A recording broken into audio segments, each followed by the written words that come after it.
Olá, meus irmãos, a paz do Senhor, seja mais uma vez bem-vindo ao nosso canal. Aqui, Raimundo Alves, evangelista da obra do Senhor em Araguaína, Tocantins. Estamos hoje para mais uma aula, mais um vídeo do projeto Apoio à EBD. Esse projeto preparado, projeto voluntário para ajudar você que é aluno, professor, superintendente, comentarista da Escola Bíblica Dominical. E como você sabe, aqui você tem um conteúdo diferenciado. Nós comentamos a parte teológica, toda a revista, não passa nada em branco, e ainda acrescentamos aqui alguns reforços na tentativa, de melhorar ainda mais a sua aula, tentar lhe ajudar ainda mais. A abordagem aqui ela é sempre mesclada, Nós temos a abordagem teológica, temos também a parte pedagógica, tentando sempre trazer para você o melhor do conteúdo da lição. Se é a sua primeira vez por aqui, eu já lhe peço, por favor, se inscreva no nosso canal, dê o like, compartilha. Quando você compartilha, você está informando outras pessoas deste projeto tão abençoado que ajuda os irmãos que precisam ministrar a palavra de Deus. Então clica em compartilhar, joga aí nas redes sociais, joga no Facebook, jogue aí no Instagram, jogue aí no WhatsApp. Vamos fazer aí uma rede do bem para a gente divulgar o nosso canal, divulgar esse projeto, que visa aí ajudar e auxiliar os irmãos na Escola Bíblica Dominical. Hoje nós temos mais uma aula abençoada.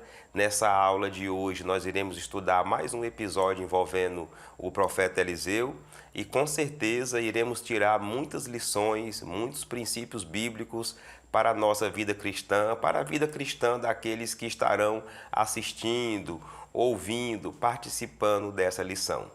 Vamos então à aula de hoje.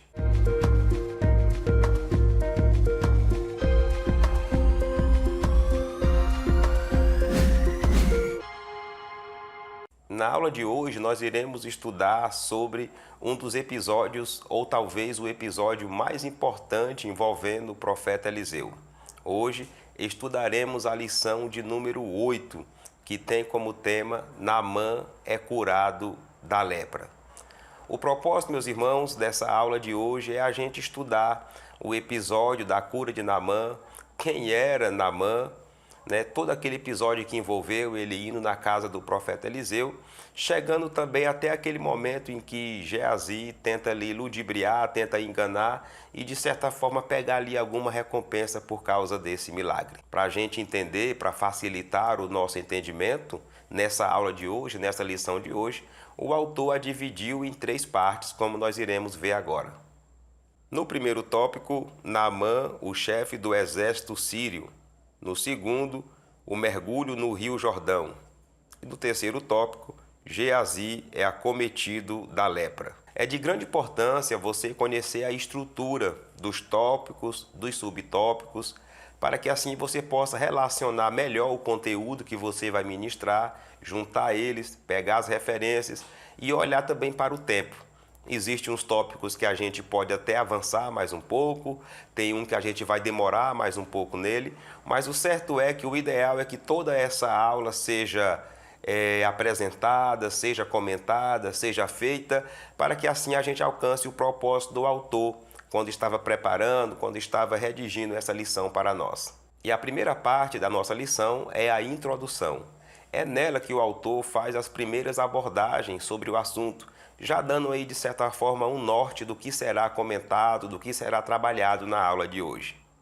A cura da lepra de Naamã nos revela que os métodos de Deus nem sempre são fáceis de compreender. Naamã, o comandante do exército da Síria, precisou exercitar sua obediência e fé ao mergulhar no Rio Jordão, pois tal ato era demasiadamente humilhante para um homem de sua posição. Ao deixar de lado o orgulho e cumprir o rigor que Eliseu lhe dissera, Naamã alcançou a cura. Aqui o autor já faz uma abordagem sobre o que aconteceu. E ele inicia aqui falando que Deus não é fácil de entender na sua forma de agir, na sua forma de proceder. E esse milagre envolvendo aqui esse chefe do exército, comandante do exército sírio, é um desses fatos. né? E ele continua aqui abordando, dizendo que Naamã teve que ter fé, obediência, abrir mão do seu orgulho para assim ser abençoado. E é isso que nós iremos ver na aula de hoje. E para complementar a introdução, a gente sempre acrescenta aqui algumas questões, alguns questionamentos, alguns assuntos que podem fazer parte da aula, ou até mesmo alguém pode até fazer uma pergunta dessa. Como saber se é o momento certo para falar de Deus a alguém? Precisamos seguir os números e os rituais bíblicos para Deus operar? É possível um crente ser punido por Deus? Como resistir proposta financeira em prol do agir de Deus? Meus irmãos, estas e outras questões serão respondidas na aula de hoje, que com certeza é mais uma aula abençoada, mais uma lição para o nosso crescimento espiritual. E nós já iremos partir para o primeiro tópico. Irmãos, o propósito desse primeiro tópico é tratar sobre o início do episódio do milagre de Naamã, mas não o episódio completo, tá? Nesse primeiro tópico, nós iremos conhecer principalmente a vida dele, como era o trabalho dele e a família dele. Naamã, um comandante honrado. Naamã era um ministro do alto escalão do governo da Síria, cuja capital era Damasco. A Síria havia atacado Israel várias vezes. Naamã era um comandante admirado e respeitado por todos devido às suas muitas vitórias em batalhas, mas era leproso e essa doença afetava sua integridade e o deixava vulnerável. Irmãos, aqui nesse subtópico nós temos uma abordagem bem direta à vida pessoal de Naamã. Ele era sírio, ou seja, ele habitava na Síria, um país que fica ao norte, né, acima de Israel, acima do Reino do Norte, como você pode acompanhar nessa arte que fizemos. A capital da Síria era Damasco. Damasco já ficava mais próximo de Israel ainda. E era justamente nessa região aí, e honrando esse país aí, que o comandante Naamã conquistou as suas vitórias. E isso deu glamour, deu sucesso, deu fama, deu respeito para ele. Só que Naamã tinha um problema, ele era leproso. Naamã, meus irmãos, comandava o exército, era o comandante do exército da Síria. E a Síria foi um país que deu muito trabalho para Israel. Então, com todas essas conquistas, vitórias, sendo comandante do exército, ele tinha muita fama, muito respeito. Mas como já vimos aqui, tinha também esse problema. Em uma de suas incursões de guerra contra Israel, Naamã fez uma menina de escrava. Esta passou a morar na sua casa e, vendo o sofrimento do seu senhor, sugeriu à esposa de Naamã que fosse falar com o profeta Eliseu. A escrava se tornou uma agente de Deus na casa de Naamã, ainda que na condição de serva. E nem as nossas condições, sempre haverá uma oportunidade para falarmos de Deus às pessoas. O foco deste subtópico, meus irmãos, é a menina, a missionária, né? A menina que informou a Naamã sobre o profeta, sobre o Deus de Israel. E o autor aqui faz 3 abordagens interessantes para falar sobre isso. Primeiro, ele diz que foi em uma das batalhas, em uma das guerras vencida por Naamã, que ele levou ela como escravo. Meus irmãos, provavelmente o exército de Naamã matou os pais dessa menina, né? Porque levou ela como escravo. Geralmente os que eram levados é porque eram órfãos, matava-se os adultos e levava as crianças. Os despojos de guerra, meus irmãos, eram muito variados, mas o certo é que nessas vitórias, nessas conquistas, ele levou aquela menina como escrava e ela estava lá como serva. A segunda abordagem que o autor faz aqui é que mesmo sendo escrava, mesmo sendo serva, talvez até pelo próprio homem que matou os seus pais, ela se tornou ali uma agente de Deus. Ou seja, ao ver o problema do seu senhor, ao ver o problema de Naamã, ela se tornou ali uma profeta de Deus, uma missionária de Deus, uma crente de Deus, uma pessoa de Deus. Seja como for a expressão que você conheça, né? Aqui o autor chama ela de agente de Deus, ou seja, no momento de luta, de dificuldade, sendo escrava, não é? Sendo serva naquela casa, mas ela falou de Deus. E o autor fecha aqui a ideia dizendo que não importa onde estejamos, não importa o que nós estejamos passando, sempre haverá um tempo, uma oportunidade para a gente falar de Deus. E isso, meus irmãos, é muito importante.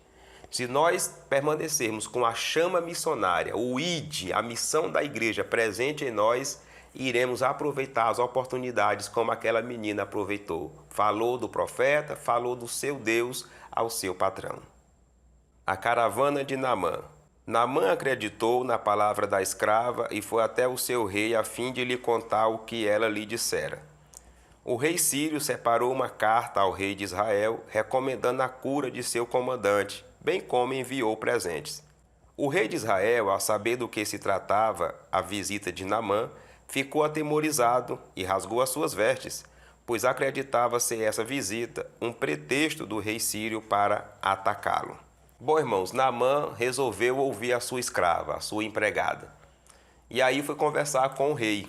O rei lhe deu uma carta autorizando a sua viagem e também nessa carta pedia que o rei de Israel curasse ali o seu comandante, não é? Isso gerou de certa forma até uma revolta no rei de Israel quando ele recebeu, porque ele disse que não tinha poder de curar ninguém. E além da carta, o rei mandou também presentes, cerca de 340 quilos de pratas, 72 quilos de ouro e 10 mudas de roupas novas, né? Roupas finas. Bom, todos esses presentes, toda essa carta, tudo que foi escrito, o rei Jorão entendeu diferente. Ele entendeu que era uma armadilha, né? Que era uma desculpa para que o rei de Israel viesse guerrear, viesse batalhar contra ele. Na verdade, o rei Jorão era um desviado, ele não adorava Deus, ele adorava Baal, assim como foi o seu pai Acabe, como foi o seu irmão Acasias, e por isso ele caiu no desespero, ficou agoniado, ficou estressado, brigando com todo mundo, querendo até matar o exército que veio, a caravana que veio com Naamã, achando que aquilo se tratava de uma armadilha. Meus irmãos, o desafio da igreja para os nossos dias será baseado na atitude missionária daquela menina que foi chamada aqui na lição de agente de Deus. E o desafio é omissão missionária. Meus irmãos, infelizmente, muitos crentes estão omissos na área missionária. Ele consegue, às vezes, até perceber o problema, mas ele se omite. Isso, às vezes, devido a alguns problemas pessoais, ele não consegue se sentir seguro para poder falar de Deus, às vezes não está com a vida cristã muito boa, mas o certo é que na nossa geração nós temos muita gente omissa. E o bom é a gente entender, para vencer esse desafio, é que precisamos sim falar de Deus na nossa empresa, no nosso trabalho, aonde nós estamos, entre amigos, no momento de lazer, entre a família. Meus irmãos, as pessoas que estão no pecado, elas querem, elas desejam ouvir falar de Deus. Pessoas que estão doentes, como foi o caso de Naamã, eles acreditam. Uma hora a gente falando, aproveitando a oportunidade, eles acreditam. Então, meus irmãos, para vencer esse desafio, nos despertemos e vamos ser agente de Deus como foi aquela menina. Bom, irmãos, e seguindo esse mesmo pensamento, esse mesmo raciocínio sobre a atitude dessa menina escrava que falou de Deus para o seu patrão, vem uma pergunta, uma questão relacionada ao tema de hoje. Como saber se é o momento certo de falar de Deus para alguém? Muita gente tem dúvida, meus irmãos, porque não quer se passar por antipático, não quer perder o bote, né? Alguns falam assim, e às vezes fico com essa dúvida, como saber qual é o momento certo de eu falar de Deus para o meu amigo, para o meu colega de trabalho, meu colega da escola, para o meu patrão? Bom, eu tenho aqui algumas dicas para lhe ajudar a entender esse momento, a responder essa questão. A primeira dica é ore pedindo a Deus direcionamento. Meus irmãos, Deus trabalha no mundo espiritual, Deus cria situações, só que nós precisamos estar alinhado com Ele, para que assim a gente possa perceber qual é o momento certo, quando Ele vai nos capacitar, quando Ele realmente quer que a gente fale. E geralmente Deus nos faz sentir seguro pelo seu Espírito, daí a necessidade da oração, da consagração, da intimidade com Deus, buscando direção dele. A segunda dica é você analisar a vida daquela pessoa. as circunstâncias que ela está vivendo, os momentos que acontecem entre vocês, porque hora por outra vai acontecer uma situação que vai encaixar certinho você falar de Deus para aquela pessoa. E aí esse será o momento certo. Você não precisa se tornar um antipático no ambiente de trabalho, apenas aproveitar as conversas, os diálogos e as circunstâncias que vão acontecendo. E a terceira dica é você aproveitar as oportunidades. Surgiu esse tempo, surgiu essa oportunidade, veio no seu pensamento que você pode falar, fale. Você pode salvar uma vida ao ofertar, ao oferecer para aquela pessoa uma vida com Deus. Você pode até salvar aquela alma, tirar ela de um determinado problema, de uma determinada situação, até mesmo de uma enfermidade, como fez essa menina com o seu patrão, né? Ela era serva de Naamã e ela anunciou Deus. Então, com essas dicas, a gente consegue saber o momento certo para falar de Deus a uma determinada pessoa. Como dica pedagógica, você pode fazer uma abordagem, fazer uma lista de nomes ou situações de pessoas ali de Israel que foram levadas escravas para outras regiões, para outras nações. E mesmo assim permaneceram fiel a Deus e falando dele a outras nações, nações que não serviam ao Senhor e passaram a conhecer mediante aquela pessoa que foi levada. Conclua este tópico dizendo que Deus é o mesmo, Ele está pronto para agir e para operar. Só precisa que a gente o anuncie, a gente tenha fé e confiança, porque Ele ainda é o Todo-Poderoso. Meus irmãos, chegamos no segundo tópico e nele nós iremos conhecer...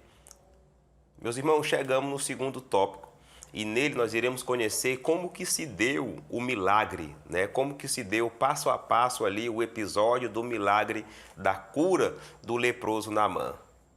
Eliseu não se impressionou com a pompa. Ao saber sobre o que estava acontecendo e o porquê de o rei de Israel ter rasgado as suas vestes, ele disse: Por que rasgaste as tuas vestes? Deixai-o vir a mim, e saberá que há profeta em Israel.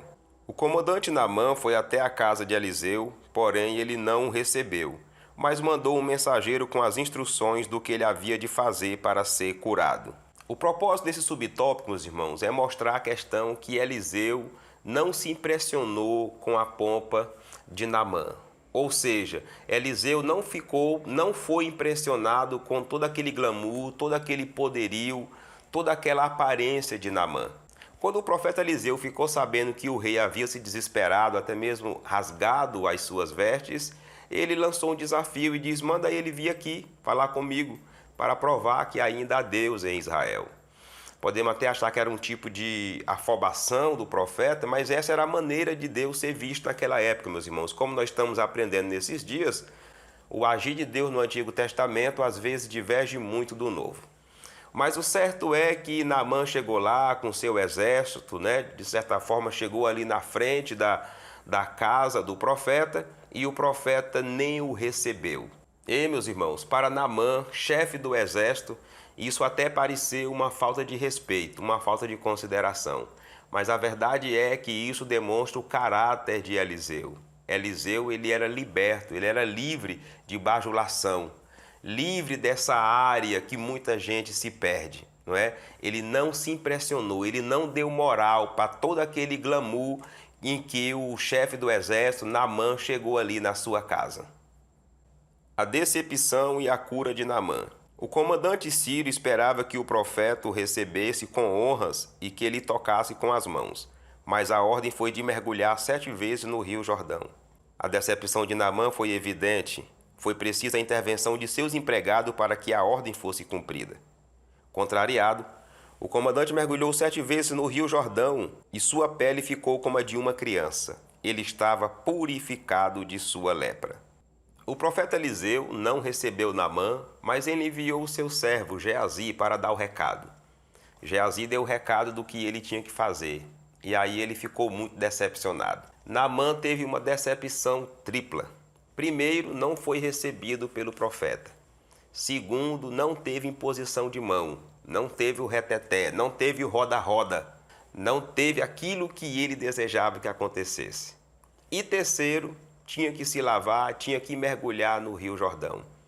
Segundo o próprio Naamã, lá na Síria, havia 2 rios que eram muito melhores do que o rio Jordão. Um rio sujo, segundo ele, era uma afronta para a vida pessoal de Naamã, era uma afronta para ele, que era chefe do exército, mergulhar num rio tão sujo, tão ruim, segundo ele. Mas a verdade, meus irmãos, é que ele cedeu. Os seus empregados conversaram com ele e ele cedeu. Mergulhou, como os irmãos sabem, mergulhou ali 7 vezes, deu 7 mergulhos ali no Rio Jordão e foi curado. E o milagre que Naamã recebeu foi duplo. Ele recebeu um milagre externo e também interno. Naamã percebeu um sinal no seu corpo que o milagre havia acontecido. Ele foi curado instantaneamente. A sua pele ficou como de uma criança na hora, depois que ele fez o 7º mergulho. O outro milagre que ocorreu foi a sua mudança interior, porque ele era boçal, ele era orgulhoso, ele era arrogante. E com esse milagre, ele entendeu que ele precisava de uma transformação externa e de uma transformação interna também. Deus ainda opera milagres e não misticismo. O número 7 que Eliseu usou representa a perfeição de Deus na simbologia hebraica. Entretanto, tal fato não nos dá o direito de usar uma forma de numerologia em nossos cultos ou campanhas intermináveis. Podemos e devemos invocar as bênçãos de Deus e onde Ele age não é preciso numerologia ou superstição. Ter fé é confiar em Deus mesmo quando as coisas não acontecem do nosso jeito. Jesus disse que muitos leprosos havia em Israel no tempo do profeta Eliseu, e nenhum deles foi purificado, senão Naamã, o sírio. Irmãos, aqui o autor faz uma abordagem muito importante, muito interessante, sobre uma situação, um problema que às vezes é comum entre as igrejas, principalmente igrejas protestantes, que é o problema de superstições e misticismos com números, rituais e situações da Bíblia. O autor critica aqui veemente isso e eu concordo com ele. Muitas vezes, porque um milagre ocorreu envolvendo uma certa circunstância, as pessoas querem fazer disso superstição, meios para Deus operar. Como ele destaca aqui, a questão da numerologia. Tem gente que só faz campanha se for com hino de sangue, só faz se for com tantos hinos, com 7 hinos, com 7 sexta-feira, com não sei mais o quê, e envolve tantas coisas que parece mais feiticeiro do que crente. E é isso que o autor está falando aqui, que para Deus operar, para Deus agir, ele não se submete a isso. Não precisamos de superstições e nem de misticismo no nosso meio. E ele encerra aqui o tópico dizendo que ter fé em Deus é confiar que Ele vai fazer, mesmo quando as coisas não acontecem do nosso jeito, mesmo quando não acontece dentro dos números que a gente colocou, dentro da crença que a gente colocou. Meus irmãos, Deus é soberano, viu? Deus é muito, muito superior a todo tipo de ritual que às vezes nós queremos inventar. O autor fala também aqui até mesmo uma abordagem sobre o que Jesus falou, dizendo que naquele tempo havia muitos leprosos, mas só Naamã, o sírio, ou seja, o gentio, alguém que nem era povo de Deus, recebeu o milagre. Por quê? Porque o que importa para Deus, meus irmãos, é uma crença sincera, é um coração sincero, sem máscara, sem ritualismo, sem misticismo. O que Deus quer é se relacionar, é operar diante de um coração aquebrantado, diante de alguém que realmente tenha fé e confiança nele. Irmãos, e baseado nessas atitudes do profeta Eliseu mediante a Naamã, é que nós iremos destacar o desafio para a igreja dos nossos dias, que é sobre bajulações a poderosos. Isso mesmo, meus irmãos. Infelizmente, a igreja, por estar envolvida na sociedade, ela sofre algumas infiltrações, ela sofre algumas influências do mundo. E uma das que tem contaminado muito é essa questão de bajulação a poderosos. Esse problema da bajulação a gente vê muitas vezes entre crentes, até mesmo entre líderes, pastores, bajulando pessoas poderosas, bajulando políticos, bajulando pastores, bajulando cantores famosos, pregadores famosos. Quem nunca ouviu aquela frase, né? Meu reverendo, meu presidente, meu grande homem de Deus, grande mulher de Deus. Isso pode sim parecer bajulação e traz muito prejuízo para o reino de Deus. Para a gente superar e vencer esse desafio, meus irmãos, é ter um caráter íntegro, é ter uma crença íntegra com Deus, como foi o profeta Eliseu. Percebeu ali alguma pessoa, né, querendo aproveitar da igreja, querendo tirar vantagem? Não dê moral, meus irmãos, porque a igreja é de Deus. Vamos agora responder a segunda questão relacionada com o tema de hoje. Precisamos seguir os números e rituais da Bíblia para Deus operar? Não, meus irmãos, não precisamos disso não. É bem verdade que a Bíblia está repleta de números, de simbologias, mas isso não quer dizer que Deus, principalmente agora com a igreja, Deus está limitado a isso. Não quer dizer que Deus só vai ouvir sua oração se você orar 7 sexta-feiras, se você orar 3 dias seguidos, 5 dias seguidos, 21 dias seguidos. Não, meus irmãos, um coração sincero, uma vida íntegra pode sim, como a palavra diz, né? A oração de um justo, ela pode sim muito, ela tem muito em seus efeitos. Meus irmãos, nós precisamos entender que o agir de Deus mudou muito na graça, na nova aliança. E a gente pode iniciar essa abordagem falando, por exemplo, de Jesus, que fez vários milagres e sem rituais. Jesus curou de diversas formas. Para que isso? Para mostrar o poder de Deus. Para dizer que Deus pode operar com um simples toque, mas Deus pode operar também simplesmente Ele mandando a pessoa ir. Pode ir que já está boa, pode ir que a tua fé te salvou. Então Jesus é o maior exemplo para as nossas vidas que Deus opera sem precisar números e rituais. Podemos destacar também, meus irmãos, a questão dos dons espirituais. Os dons espirituais são de Deus, é concedido à sua igreja pelo Espírito Santo.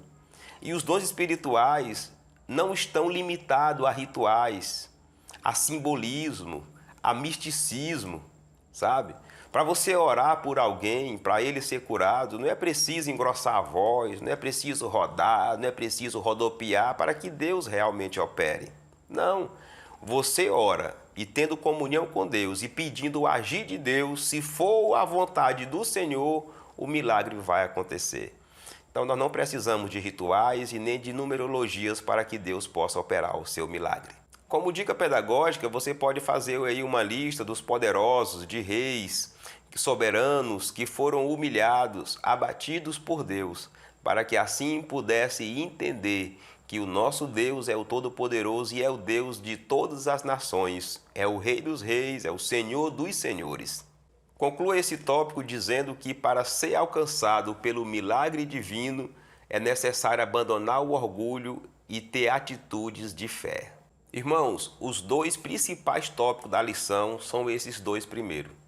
Mas precisamos também meditar aqui num tópico extra, num assunto extra relacionado a esse episódio, a essa cura de Naamã, que foi o caso de Geazi ter corrido atrás para receber os presentes que Naamã trouxe para o profeta Eliseu e ele rejeitou. A rejeição dos presentes. Após a sua cura física e sentimental, Naamã estava disposto a voltar a Eliseu a fim de lhe presentear. A Bíblia não deixa claro se esse presente foi o mesmo enviado pelo rei sírio anteriormente. Se for o mesmo, a quantia era composta de 350 quilos de prata, uns 70 quilos de ouro e 10 mudas de roupas finas, um valor muito grande para ser rejeitado. Mas, mesmo assim, Eliseu rejeitou o presente. O primeiro destaque do autor nesse subtópico é sobre a tentativa, o desejo de Naamã recompensar aquele milagre. Irmãos, naquela época era comum, tá? Alguém dar alguma coisa, ofertar alguma coisa. Na Bíblia está repleta desse tipo de ação, desse tipo de atitude. Só que ali não era só isso. Naamã queria, de certa forma, também, além de agradar o profeta, queria demonstrar ali, de certa forma, o seu poderio, quem ele era. Né? E o autor destaca aqui que não dá para a gente saber direito se foi os mesmos presentes que o rei sírio havia enviado para o rei Jorão, que era o rei de Israel. O autor fala aqui que era cerca de 350 quilos de prata. Isso aí diverge um pouco, dependendo do autor, dependendo do cálculo. O certo é que era entre 340 e 350, né? Dependendo do cálculo aí, cerca de 70 a 72 quilos de ouro e 10 mudas de roupas novas, né? Roupas finas. O certo é que ele ofereceu o presente, mas o profeta rejeitou. O profeta disse não àqueles presentes. Homens de Deus não se deixam vender. A atitude de Eliseu ao recusar o presente de Naamã revela um comportamento de quem não vende a si mesmo ou as bênçãos de Deus. Tanto Elias quanto Eliseu eram honestos consigo mesmo e com Deus. Meus irmãos, o autor aqui faz uma abordagem que merece realmente muito destaque porque é bastante necessária para os nossos dias. Ele diz que homem de Deus não se vende.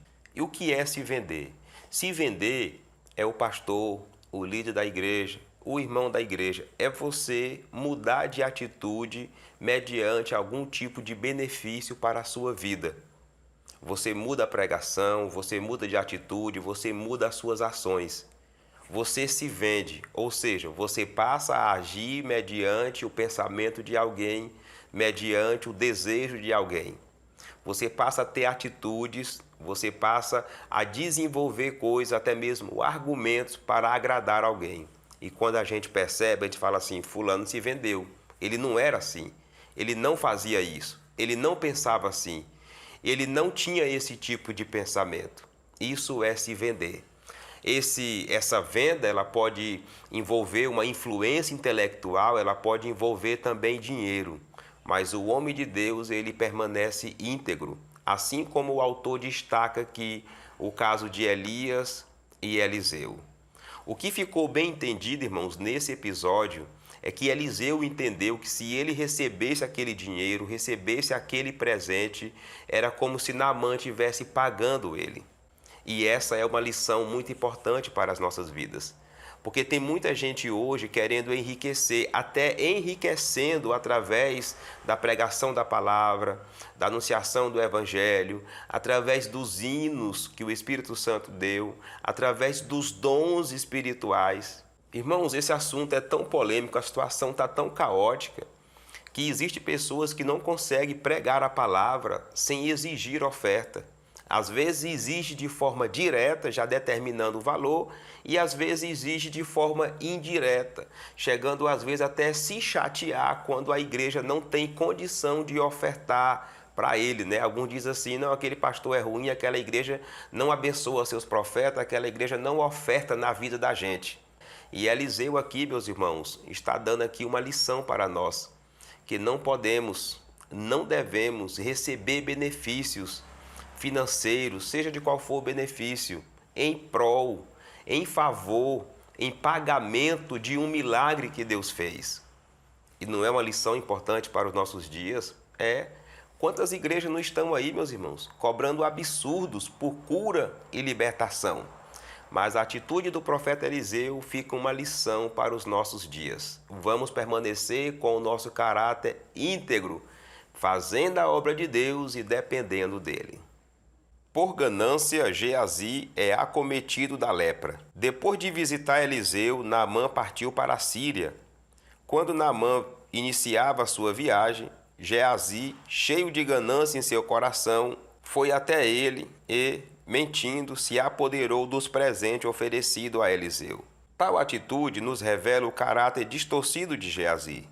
Visando o bem material, ele mentiu ao comandante sírio, traiu Eliseu e desonrou a Deus. Por isso, o jovem foi acometido de lepra e saiu diante do profeta branco como a neve. Irmãos, o autor destaca aqui que a atitude de Geazi, o servo do profeta Eliseu, correr atrás de Naamã para pegar os presentes, os brindes, a oferta que Eliseu havia rejeitado, demonstra aqui um caráter corrompido, um caráter contaminado pela ganância. E observando por esse lado da ganância, a vontade de querer ser presenteado, Geazi cometeu ali no mínimo 3 pecados. Primeiro, ele mentiu dizendo que o profeta havia mandado ele, não é? Segundo, ele desonrou o profeta. E terceiro, desonrou a Deus. E isso pegou muito mal para a vida de Geazi. Deus interveio na hora. Deus agiu na hora. Meus irmãos, infelizmente, essa atitude de Geazi, ela ainda se repete nos nossos dias. Mesmo no reino de Deus, mesmo na obra de Deus, Ora por outros, nós topamos muitas pessoas materialistas, pessoas que estão aí até aí no ramo da pregação, do louvor, estão dirigindo a igreja, estão fazendo a obra, mas não estão fazendo para engrandecimento do nome de Deus, não estão fazendo para a glorificação do nome de Deus e nem para o crescimento do seu reino. Estão fazendo visando simplesmente bens materiais. E aí muitas vezes você pode perguntar, não, mas se fosse realmente isso, Deus intervia como Deus fez com Geazi.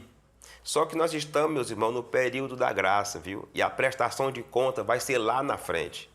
É bem verdade que, hora por outra, Deus permite algumas coisas ruins, porque a Bíblia diz que aquilo que o homem semear, ele vai colher, e Deus é fiel à sua palavra.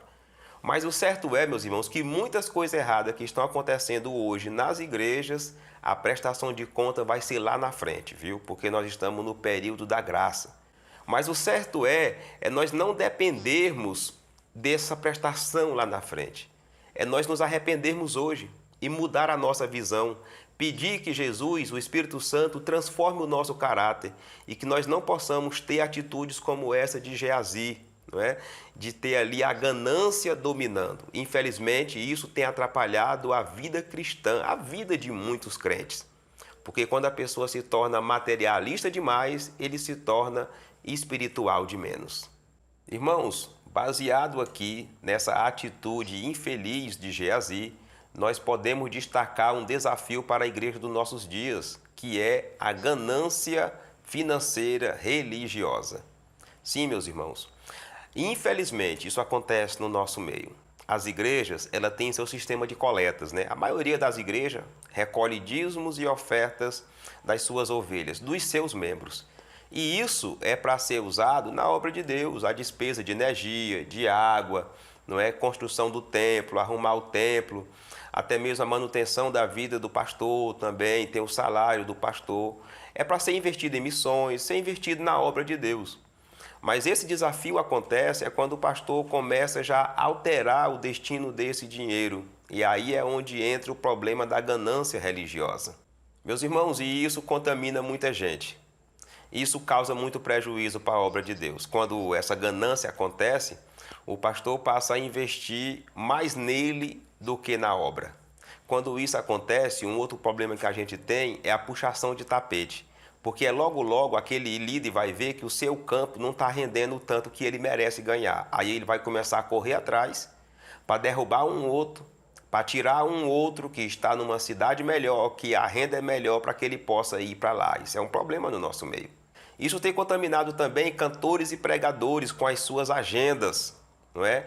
Que vivem aí sobrecarregando as igrejas. Muitas igrejas vendem pamonhada, galinhada, feijoada, um monte de ada aí para juntar dinheiro para dar 5 mil, 10 mil para um pregador, um cantor no final de semana. Isso pode ser ganância religiosa. Mas o pior de todos mesmo é a negociação e venda de milagres.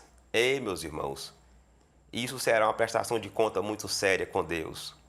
Essas igrejas que vivem vendendo campanha, que vivem vendendo objetos em nome de Deus, que vivem vendendo milagres. Meus irmãos, Deus não aprova uma coisa dessa. O milagre pode até acontecer, porque o milagre acontece principalmente envolvendo Deus e a pessoa que está acreditando.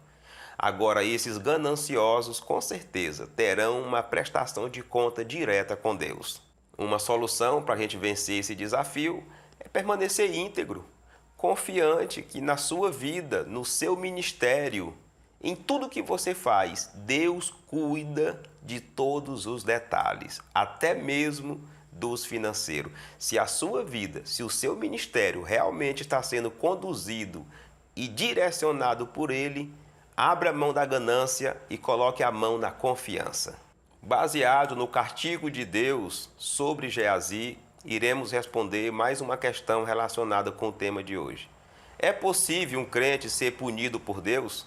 Meus irmãos, às vezes, quando acontece alguma coisa com uma pessoa que não é crente, acontece um acidente, acontece alguma coisa ruim, geralmente os crentes falam assim, não, isso aí é a mão de Deus, isso aí é Deus punindo. Mas e o crente? Ele pode ser punido por Deus? Ele pode sofrer uma punição de Deus? Ou Deus pode permitir algo ruim acontecer na vida dele, hoje, no tempo da graça? Sim. E eu tenho aqui algumas justificativas.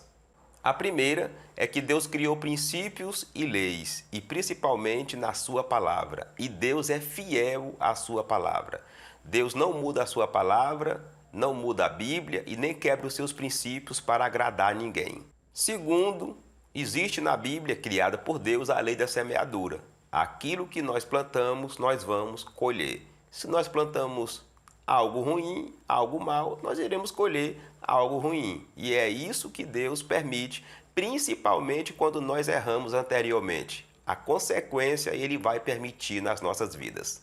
E ainda a questão que Deus nos ensina pela sua disciplina, pela disciplina dele nas nossas vidas. É verdade, meus irmãos. Deus às vezes permite que alguma circunstância ruim aconteça ou até mesmo Ele provoca isso para nos ensinar, para nos alertar, para mostrar que nós fizemos algo baseado na nossa vontade, no nosso querer e essa não foi a vontade dele. Então sim, meus irmãos, Deus ainda pune nos nossos dias ou Deus permite também coisas ruins acontecerem na nossa vida, mas principalmente visando o nosso arrependimento e a nossa reconciliação com Ele.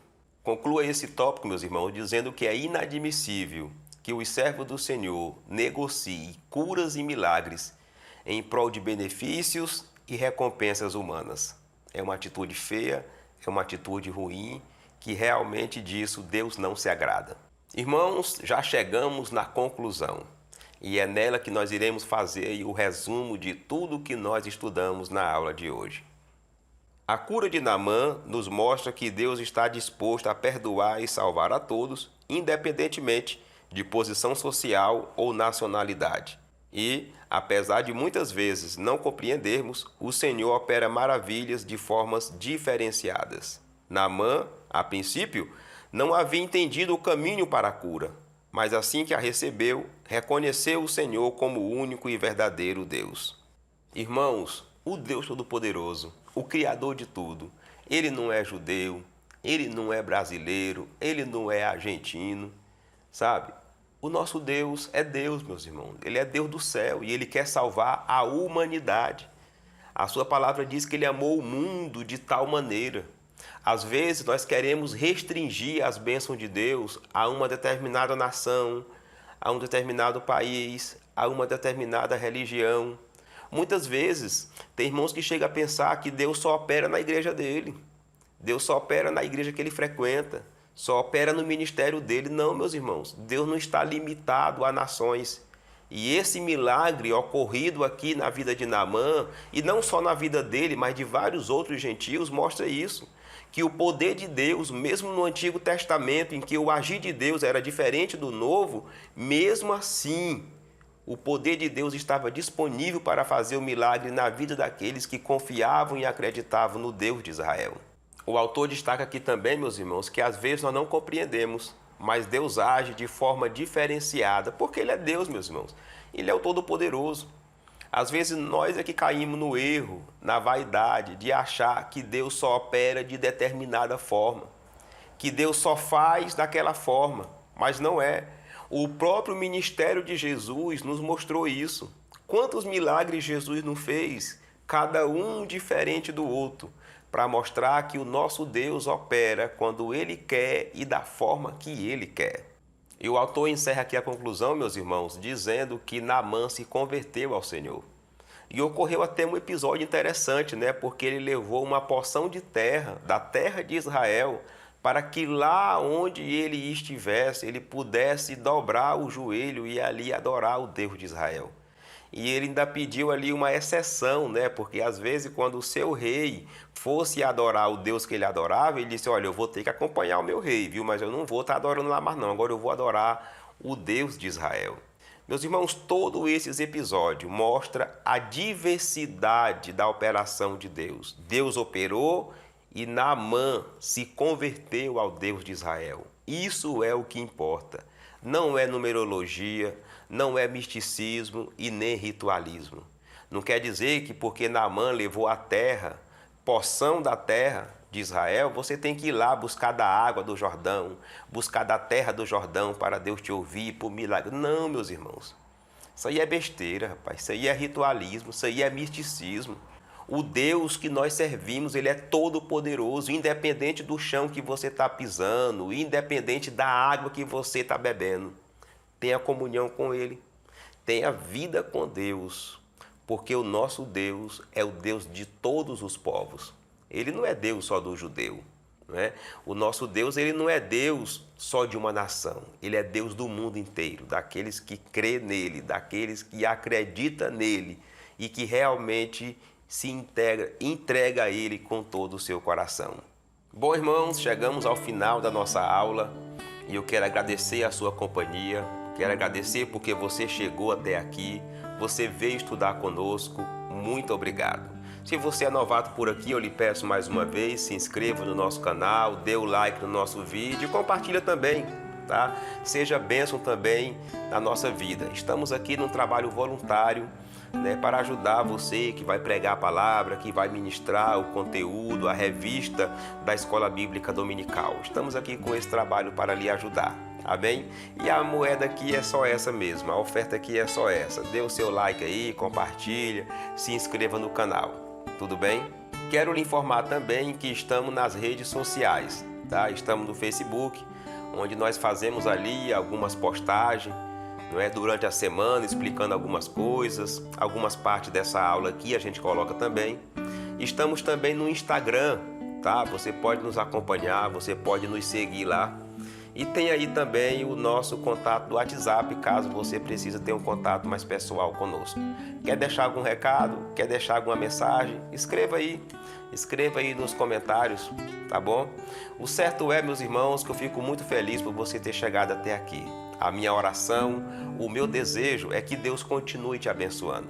Se você for ministrar essa aula, se você for ministrar este comentário, que o Espírito Santo te conduza e te guie e coloque as palavras certas na sua boca, no seu juízo, né, no seu pensamento, para que assim você possa passar para a igreja e ela ser abençoada. Que seja mais uma aula edificante e de muito aprendizado para a igreja do Senhor. Que Deus te abençoe e, permitindo Ele, até uma outra oportunidade.